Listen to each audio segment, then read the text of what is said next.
so we'll make a start, I guess. Welcome everyone to day 2. We are still waiting on one more speaker. Joe Farinyu is supposed to be joining us, so hopefully he can get on shortly. Our other 2 speakers are here. We've got Susan Donaldson and David Trigger. We've got a lot to move through with 3 speakers, so we might just make a start. We're going to go 15 minutes each. We'll have Susan first since Joe hasn't arrived. Hopefully Joe can turn up in time, and then David will be the 3rd speaker ideally. And then we'll hopefully have about 15 minutes at the end for questions and answers. So I'll just hand over to Susan and she can get us started. Thank you, Dan. Okay, so my name is Susan Donaldson and I am a consultant anthropologist. I'm sitting in Moruya on the south coast of New South Wales in Walbunja country. Hello to everybody. Today I will briefly speak about an interpretive report I produced for a PBC in the Northern Territory. A little bit of background for people that don't know the region. The Warramunga language region lies in the central desert of the Northern Territory, within which the Parta landholding group are the traditional owners of Tennant Creek and surrounds. The Parta group have been involved in claiming back their traditional lands since the late 1970s, when research began for the Warramunga land claim under the Aboriginal Land Rights Act. Subsequent to this claim, which was finalised in 1988, the Parta group were involved in 3 native title claims, each achieving consent determination. These claims covered the township of Tennant Creek, Phillip Creek Station and Tennant Creek Station. The anthropological research for these various claims spanned 4 decades and involved multiple generations of Aboriginal informants. A few of the informants involved in the 1970s and 1980s claims were able to contribute to the native title research I undertook from 2004. As for the generations after them, whilst they were not key informants in the past, they had witnessed the action, they had listened to what their parents and grandparents had said to the anthropologists, to the lawyers and to the Land Commissioner. Many were also familiar with the Land Commissioner's report and previous ethnographic material produced, including by Spencer and Gillen, Stanner and Strello. As the lead anthropological researcher in the 3 native title cases, I was often asked by my informants, what did the old people say? That is, what information did their forebears share with previous anthropologists and to the Land Commissioner? Why was I asking the same questions when the answers were already in the book? At the time, I was trying to understand people's contemporary connections and how these connections related to the past or not. My informants were adamant in their desire to follow the same laws, customs, and in particular, the same land tenure system as their ancestors. Their desire to describe the same system to me as to what I would find in the written record was, according to them, an act of respect to previous informants who had died, as well as a way to avoid breaking their own law and in turn facing traditional punishment. Some informants wanted to check the accuracy of their own recollections against what was said in the past, in lieu of seeking validation from people who no longer existed. And I'm sure most anthropologists have experienced these types of requests during their own native title research. At the time, the Central Land Council had a process of repatriating land claim materials, mainly genealogies. I remained separate from handing back the requested cultural information because I felt the process had the potential to compromise the integrity of my own research data. Whilst I had a comprehensive understanding of the ethnographic record, I wasn't prepared to give people the answers to my questions and in turn failed to correctly understand the traditional laws and customs observed by the applicants. Then in 2017, a colleague and I were engaged by the Central Land Council and the Parta PBC to undertake a project aimed at building the decision-making capacity of Parta Estate Group members and in turn enable them to better manage their native title. So a little bit of context, just briefly, the Parta PBC is associated with the native title determination area covering the township of Tennant Creek. The PBC is affiliated with just one landholding group, the very small Parta group. Parta name derives from the association with a discrete area of particularly hard ground within Warramunga country. The estate is surrounded by larger estates affiliated with more robust groups. The group from time to time lacks senior knowledgeable patrilineal members and has often a heavy dependency on senior male and female outside Gurungulu sourced from neighbouring groups. And whilst the Pata PBC rulebook states that only Pata native title holders are eligible to become members of the corporation, some members of the PBC are not Pata. So the purpose of the project I was involved in was designed by the Pata PBC and unsurprisingly involved a presentation about what the old people said in relation to land ownership, estate group structure, traditional decision-making roles and so on. Once again, the native title holders wanted to adhere to the land tenure system that had been set by their ancestors as a way to navigate through the hard decisions facing the PBC and as a way to deal with conflict relating to the ownership of country and in turn PBC membership. It was apparent that the few senior Pata people knew their system but needed support to effectively explain it to the younger group members. Conversely, there was a desire amongst younger Pata people to harness the knowledge of their living kin and reflect on what was said in the past. It was anticipated that the marginalised voices of Pata leaders would be strengthened by the historical record if the two correlated. So what was actually being interpreted? Well, given the project required us to facilitate Pata people's improved understanding of their own systems, an interpretive report was produced and presented to the Pata State Group and Pata PBC members. The content of the report and presentation, that is the information being interpreted, included materials generated from land claim and native title research, as well as non-claim research, for instance, that produced by Spencer and Gillen, Stan Ostrello, and CLC clearance type activity. I note that in this region, past anthropological researchers and their Warramunga informants are generally viewed today by Warramunga people as credible and the records produced accurate, which I know in some other regions this is not the case. In terms of the content of the report highlighted consistencies and inconsistencies in the data over time, and the research context in which the materials generated were explained. A wide variety of concrete examples of how the land tenure model and decision-making practices were applied over time were explained. For instance, individuals who were in the written record as actively protecting country and having authority to make decisions about Pata country were identified and their particular cases analysed. And a lot of the participants in the workshops and the meetings remember these times and talked about those experiences themselves. In other words, based on the written record, we presented historical examples of who had been exercising Pata native title rights over the previous 40 years. We noted their place within the Pata estate group and within the broader Warramunga society.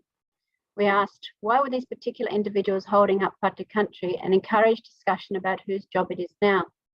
This approach took the focus away from the anthropological research results and provided native title holders with important information about how their system operated in the past.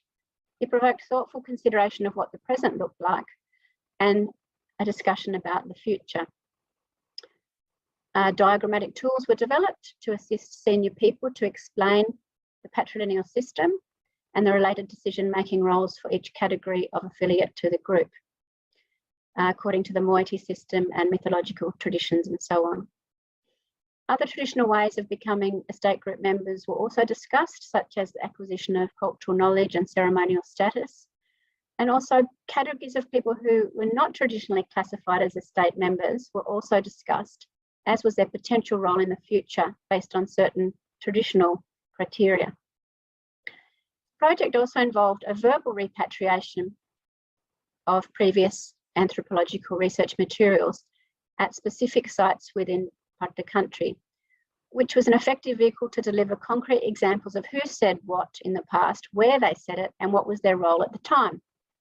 The physical use of the cultural landscape for the repatriation process fostered a better understanding of the materials being handed back. It taught younger people how to access Pata sites, of course being led by senior Pata people, and triggered people to consider who it will be next to speak up. terms of just a brief outline of some of the project outcomes, the community participation in the project design and delivery was high, indicating community support and interest in the process and the outcomes. As envisaged, the development of interpretive materials and the on-country repatriation process informed and empowered multiple generations by clearly defining roles and responsibilities, both amongst Parta Estate Group members and within the Parta Rulebook, the PBC Rulebook. Through the PBC, Parta people now have the tools to process membership applications according to their own laws and customs, as was their original desire. They can now articulate the reasons why a person can or cannot become a member of the PBC. From the perspective of the native title holders, the overall objective of the project was achieved, and that is Parta native title holders gain an understanding of how their land tenure system operates and how decisions are made.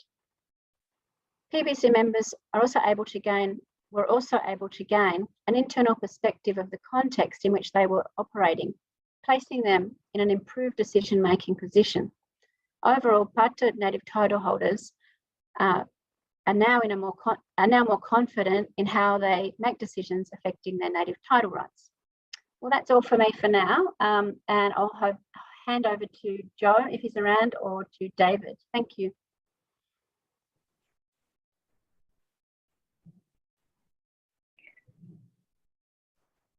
Okay, Joe, you with us? Yes, I am. All right, cool. All right, so Susan wrapped up in good time, so about 15 minutes, Joe, and then we'll go to David after you. No worries, all right. So, all right, can everybody see me all right? Okay. My name's Joe Ferrigno. I'm the manager of anthropology at the Northern Land Council, and my area, the subject that I wanted to talk about was the Wanyee, the estate group. So one particular estate group within the Wanyee-Garrawa Land Trust, Wanyee-Garrawa area.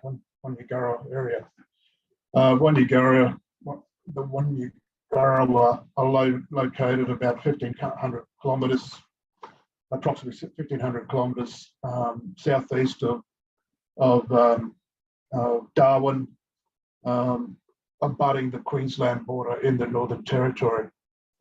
I'll go right into it, and I thought the reason I'm bringing this up, and I'm talking about it, is in 2021 and 2020, I'd been questioned by the executive members of the Borroloola Regional Council and NLC executive about the veracity of the current anthropology concerning a particular estate groups, particularly the Wanyee-Garrawa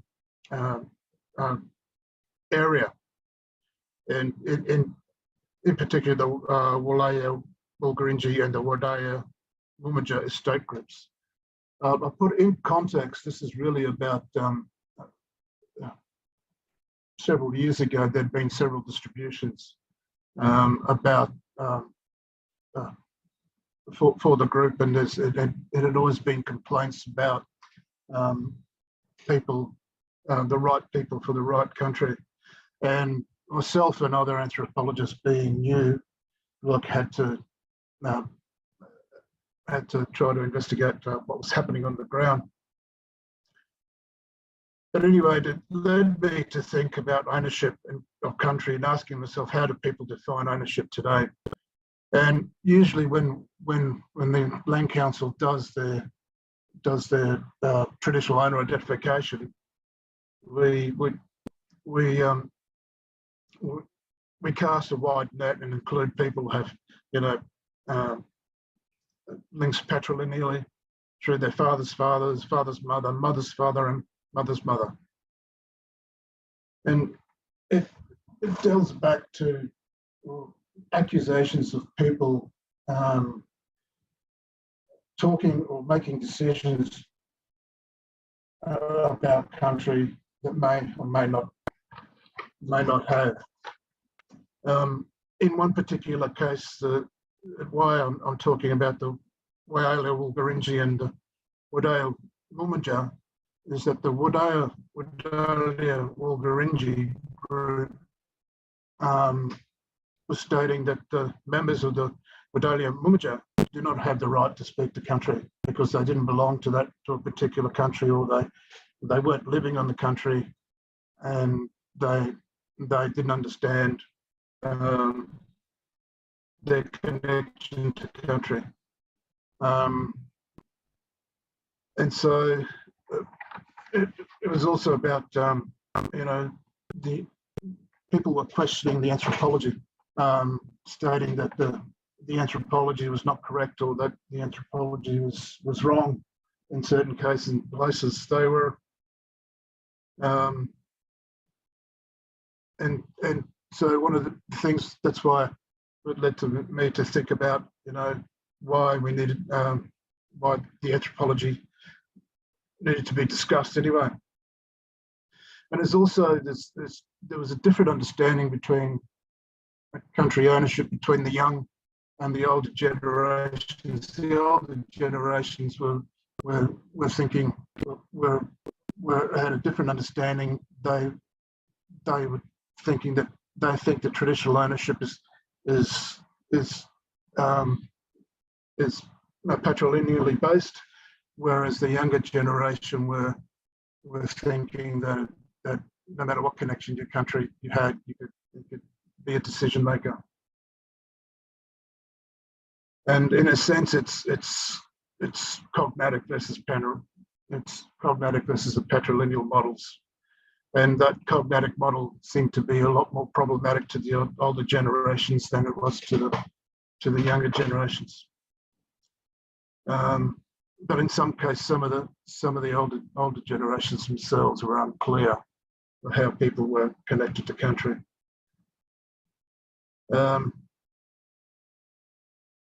And the heart of some of the disputes is about who has rights to make decisions over country. Who were they? Who were these people? Especially when it came to making decisions about resources such as royalties. So this is the crux of the situation. It's about resources, and it's about royalties. How do they make decisions? Who are the right people for country? One of the ways I went about it to look at is reviewing the anthropological record, reviewing how in the old times and how decision making is so I was reviewing the way people made decisions to pass through the anthropological record, and I reviewed the Wanyigarawa land claim material, including the anthropology reports and transcripts, the genealogies and so forth. Then I reviewed the anthropology reports belonging to people such as Trigger and Dimmock, and as an aside, those old reports by Dimmock and Trigger are seen as a truth or a truth by people, and that's especially when they've been speaking to the older generations that have passed away. They're seeing that the information given to the anthropologists at that time is the right way, is the right thing, is what they believe in. It should be the right way. And I was reviewing current reports and trying to document change in country, a change in decision making, change in culture, that sort of thing.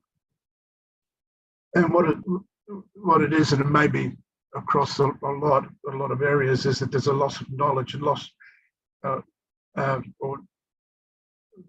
knowledge or knowledge attenuation contributes to loss of identity and place. Language loss, so it's contributes to loss of identity and place. Then there's even a misunderstanding in the local terms of father's fathers versus mother's father. In Wanyigarawa, there's a term of Mingaringi, which is loosely translated, or is translated as belonging to your father's country, or Jungo and Jungo, which is translated as being as people belonging from connected through the mother's father. There was even and in some cases, the people were saying that Jungai were the decision makers, not Mingaringi. Mingaringi, being fathers, traditionally were thought to be the decision makers of country, but and more or less both of those connections to country were making decisions equally.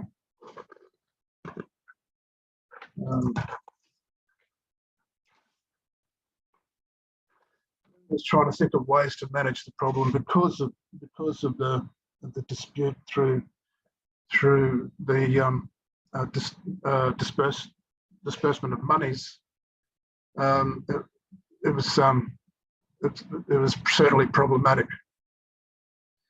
So one of the ways that we thought that would be to help that, to try to mitigate those disputes or to curb them, was to remind people of what their parents and grandparents had said in the past to the anthropologists about country, about identity, about ownership, and so on. And rather than making broad statements about who belongs to where, as me as the current anthropologist, was letting the anthropological record speak for itself. And it was a way of repatriating knowledge of country to the relative people for country. And this included genealogies, stories, streaming, song cycles, and that to help orientate people to country. Certainly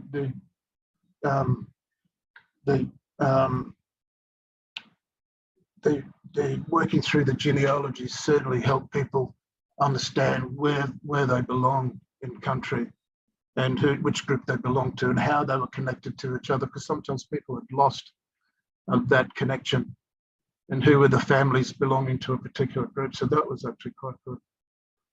In a sense, by trying to make this, we were trying to mitigate or conciliate the disputes that are happening on the ground.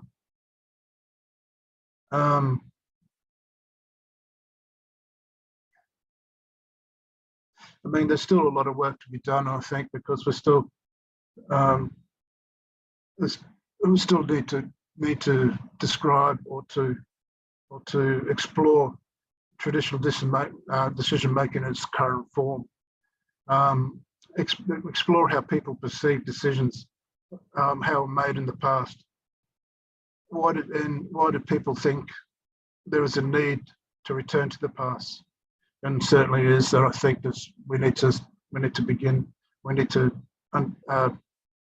better work at repatriating knowledge, because I think that's key.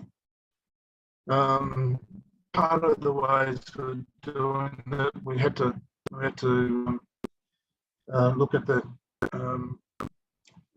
what we quoted as we going back to what we did to that and doing that, before the actual distribution meeting was done, we spent about a week and a half driving to where people live within communities in Mount Isa, Doomadgee and Borroloola, and talking about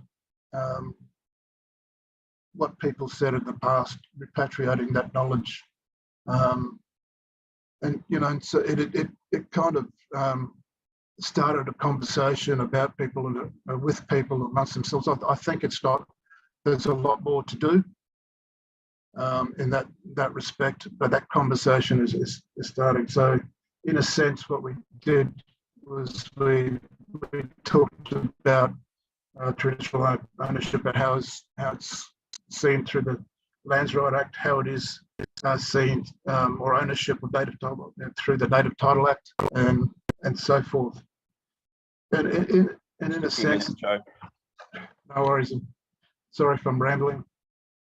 And I guess why do people want to return to the past? I think, like I said before, I think they see it as a way to mitigate disputes. See, by repatriating knowledge, it gives people confidence in making decisions for their country. It may help understand who they are and where they come from. It may help people be confident in their identity. And all through this, that kind of had the backing of, I had the backing of the executive from the Northern Land Council, and also the regional council members, some senior regional council members, because there was this kind of distrust about the anthropology, current anthropology, I must say. It was it kind of gave a sort of an authority to the anthropologists about doing what we did, and it also by repatriating knowledge, or trying to, it demonstrated to the regional and the council that the anthropology was actually sound. But in all, at least, whether right or wrong, it started a conversation between people and countrymen. Thank you. All right, thanks, Joe. And I'd just like to remind everyone to please submit your questions through the Q&A button down the bottom. You can start putting them in now, and Simon Corey is going to be going through those, and we'll go through them after David's had a chance to talk. Is David there, ready to go? Yeah. Yeah.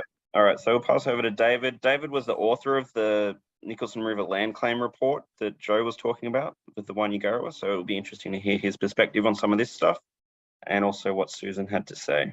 Over to you, Joe, David. Okay, thanks. I think there's a lot that could be discussed in what both Susan and Joe have said, obviously. I'll just try to run through maybe some big picture issues. I think the first thing I want to say is that while both of these cases are in the Northern Territory and both are influenced substantially by previous Land Rights Act research, it seems to me that the issues being raised are in fact continent-wide. There'll be differences across the continent in the details of the discussions about the importance of the anthropological record, but I think that in all jurisdictions, these issues about the standing of previous research and how it's to be implemented and understood for current assertions of rights is there for us to consider. I think a big picture issue is something that's been written about by anthropologists and others separate from the context of applied work or native title or land rights, and that is that both speakers have referred to the sort of articulation of a desire for no change, or a desire that actually consistent with the expectations of the Native Title Act, that there be above all a continuity from earlier versions of traditional law and custom. So there's a tension that anthropologists are aware of between a sort of what I think Bob Tonkinson many years ago in the Western Desert Maru case referred to as an ideology of non-change in the context of very substantial change. And people will have comment on that. I don't think it's when questioned and discussions occur, people on the ground will clearly acknowledge and talk about the forms of change. For example, younger generations no longer having the knowledge of one or two generations ago. But nevertheless, there's a desire to go back, as both speakers have said, to a sort of a return to, if you like, traditional knowledge that's no longer held or which has to be relearned. I think a big picture issue that emerges here is, yes, as both speakers have said, the anthropologists now can go back to previous documentation and research and repatriate that. But in the end, there's a bigger question for both native title and land rights registers of rights holders, in my view, which is that change is going to continue through time over the next few decades. It'll take various forms. There'll be greater loss of previously documented knowledge. There'll be new versions or innovations which will occur. And I think here of, or in this material, it's particularly the case. So across the continent, we see that precise genealogical connections to particular estates is not necessarily significant in many native title claims, where it'll be a more general membership based on ancestry of one kind or another, although in the Western Desert, as we know, across the desert areas, in fact, ancestry precisely defined in genealogical terms will also be less significant and made subject to questions of residence over time, birth affiliation of deceased forebears, and so on. So it's very interesting to look at the case Joe mentions, which involves, let's just hold it to the Wanya group for the moment, which straddles a cartographic border between the Northern Territory and Queensland. So not only does that mean somewhat different histories and different histories of change on both sides of on each side of the border, but it also means that the land trust area that Joe's talking about, resulting from land claims under the Land Rights Act and definitions of primary responsibility and so on, and derived from the work that I did and John Dimmock did years ago to address the legal definitions in the Land Rights Act. But that sits against, right adjacent to successful native title claims on the Queensland side. So on the Queensland side, we've got functioning PBC and the holders of native title rights, much more broadly defined than the earlier work in the 1980s, where the living older generation, as Joe says, went back as best they could to what was understood then to be traditional rules for semi-moiety skin, ceremonial connections, and so on. So it's a really interesting microcosm of the issue, where you've got the Northern Territory Queensland border bifurcating very different definitions of rights holding. And yet people hold rights on both sides of the border as they see it, according to living traditional law and custom. So I'll leave that alone. Others may have quite a bit to say about that.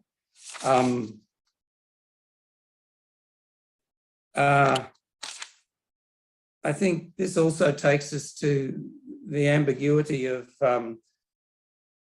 orally inherited cultural information compared to what's available in documentation. Again, this is an issue for native title claims right across the country. In my mind, it's not actually clear in the end how legal process will regard this, because my reading is that we've got sometimes an acknowledgement that there will be substantial use of written documentation legitimately as part of contemporary law and custom. In other cases, especially where there might be argumentation across those asserting rights, then there'll be a view that it's less authentic in terms of traditional law to be drawing particularly on written documentation, anthropological or otherwise, than on orally inherited information. I think that also comes up. I note in Susan's work, though I'm not sure, it might be in her written notes, I'm not sure whether Susan addressed it now, but the problem for the anthropologist of giving people the answers. So as Susan says, people want to ask, well, what did the old people say? Well, yes, so repatriation in the report form that was commissioned by the Central Land Council and then Susan was able to do, encompasses the anthropologist providing that information. Well, here it all is here written down, but does that compromise the integrity of the anthropologist's current inquiries, particularly if there's a desire, as I think there should be, from anthropology to address and accommodate forms of cultural change? So giving people answers which then get reproduced but remain in tension, let's say with what younger people then go on to continue to believe, or more flexible versions of the rules, can be a problem. Susan also mentioned in her notes something very important, which is the way arguments about who's right and who's wrong and who's sticking with the most credible previous anthropological material can be a foil for, or at least a masking of, the arguments that Joe mentioned over money and or to fend off encroaching interests from adjacent groups who might be introducing contesting views. The anthropology, of course, and anthropologists may be sought as an ally, or will be sought as an ally for particular positions.